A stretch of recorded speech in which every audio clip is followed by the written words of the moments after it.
Hello everybody. Welcome to my Zen Den. I am so very happy that you could join me down here today. We're going to start Christmas tonight, and I've been waiting because if you are at all familiar with the online exclusives from Stampin' Up, you know that we have it's called All Season Velvet Specialty Paper.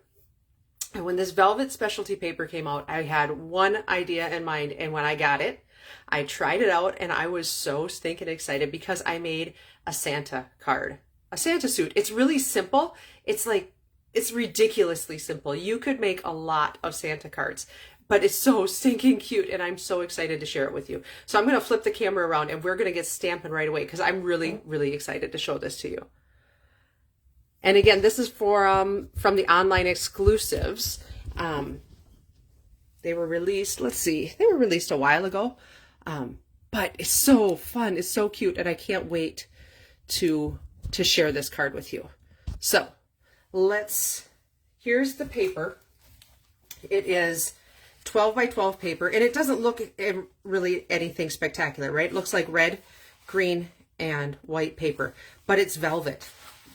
Let's see if I can, it's white out, it's white paper on this side, and it's velvet on this side. And I have made the cutest Santa card. Look at this. Isn't it adorable? And it's so easy, guys. I can't wait to show you. And I've got a couple tips for cutting, because it is a specialty paper. It will dull the blades on your cutting tool. I use the Score, I can't even think. I'm so excited about the paper. I just can't even think. This thing. So I'm going to show you what we need, but let's grab out, I'm going to show you my tricks for cutting foil and specialty paper. But let's grab out what we need first. Really a simple, like I said, it's a simple card. So I'm starting with a piece of shaded spruce. It is 8.5 by 5.5, scored right down the middle at 4.25. So just a basic card base. I've got two pieces of basic white.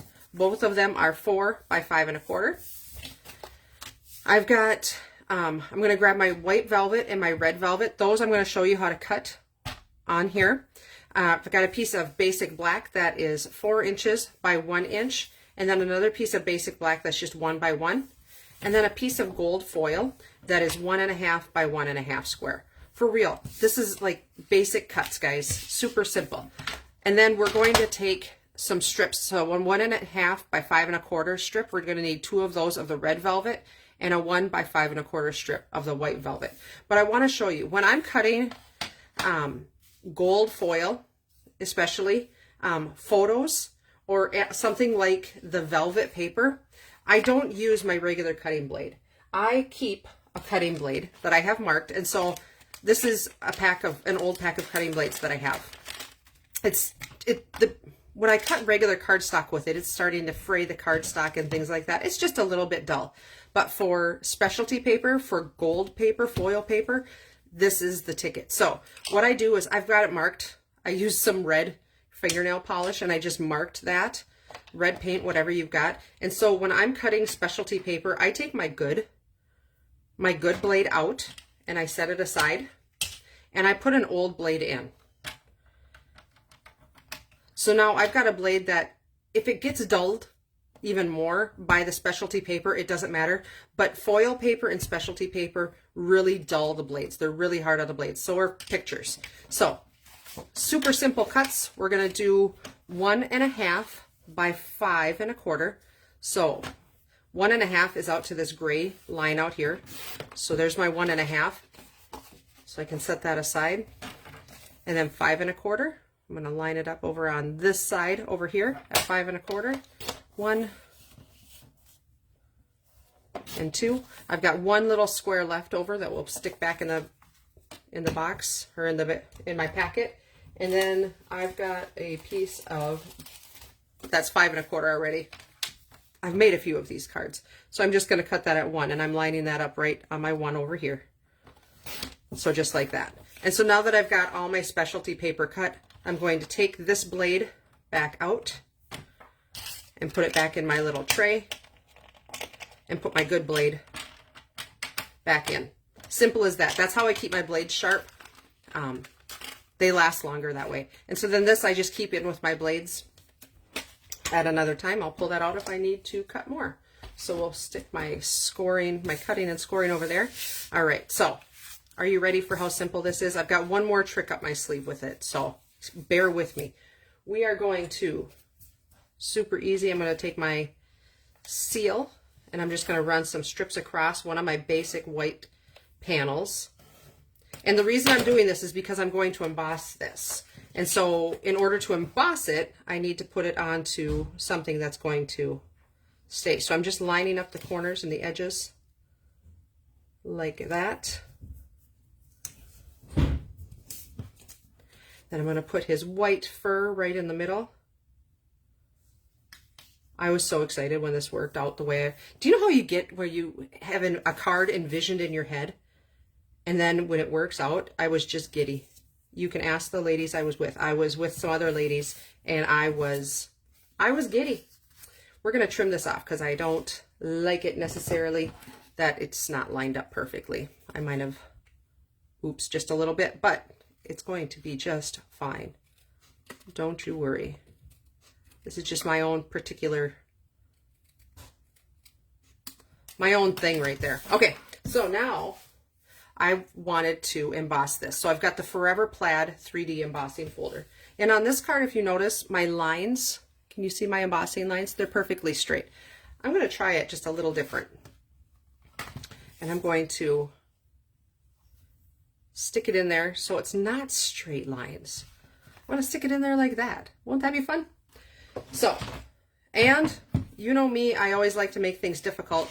We've got our plate number, this is a 3D embossing folder. So we've got plate number 1 and we would use plate number 4 with it. I left my plate number 4 at Stamp Camp, which means somebody else picked it up and I know where it's at. I just don't have it. So this is an old embossing plate and it does work with the 3D embossing folder. So 3D embossing plate on top. We're going to run that through the cut and emboss machine.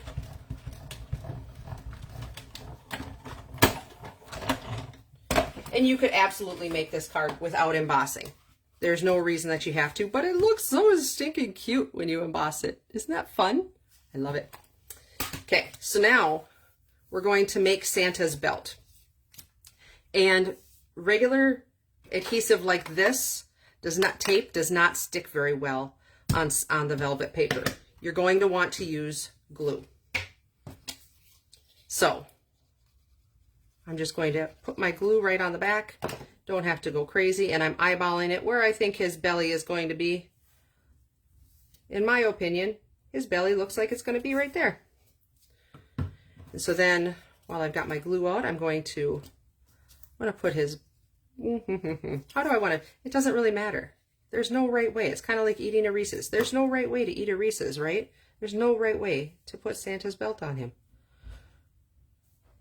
So we're going to stick that on there. And then this square will go right in the middle of that. So it'll look like his buckle.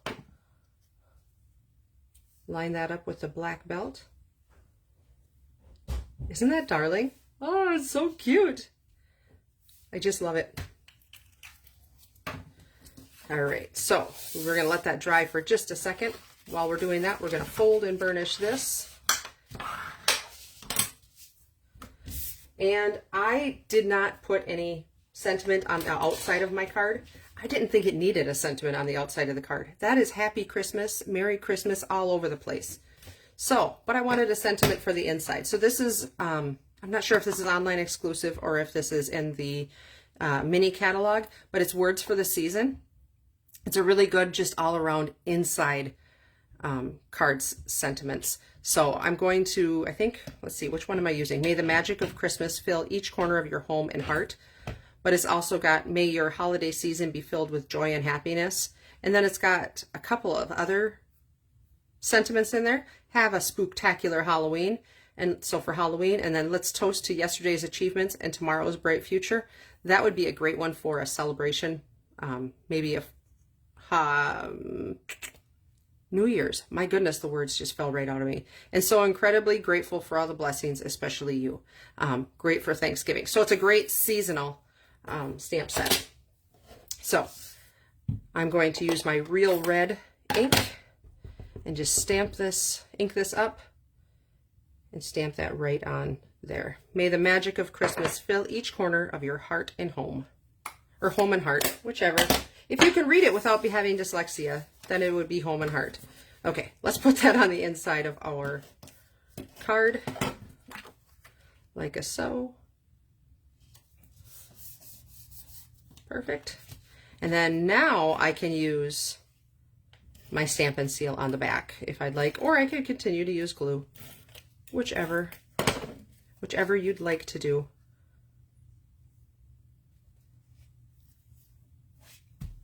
I just love it. It's so stinking cute, and it's so fun with it, with this embossing on it. I absolutely love him. He's so stinking cute. So here is, I wanted to point out the All Season Velvet. It's 166063. That is in the online exclusives. I think this would be a lot of fun. There's been a lot of like baubles and the cards that are made with like the Christmas balls and things like that for the tree decorations with the red and the green. Such a fun thing. And then I did try to make another card that was Buddy the Elf. A couple of years ago we had a stamp set that was called Christmas Means More. And it had the best way to spread Christmas cheer is singing loud for all to hear. And so that's a Buddy the Elf saying from the movie Elf. And so I thought I could make a Buddy the Elf card also out of the same thing, just with different, I used Daffodil Delight with the green velvet. And then I, of course, want to remind you of the joining special through the end of October. $35 to join my team of maniacs, Stampin' Maniacs. If you have any questions, please feel free to reach out to me. I would love for you to join my team. I welcome hobby demonstrators as well. If you're not into selling, that's perfectly okay. I don't mind. I just want you to love what you do as much as I love what I do. So I hope you have a fantastic weekend. I hope you give this card a try because it is such a good one. It's so much fun. And I will see you back here next Friday night. Thanks for watching. Bye-bye.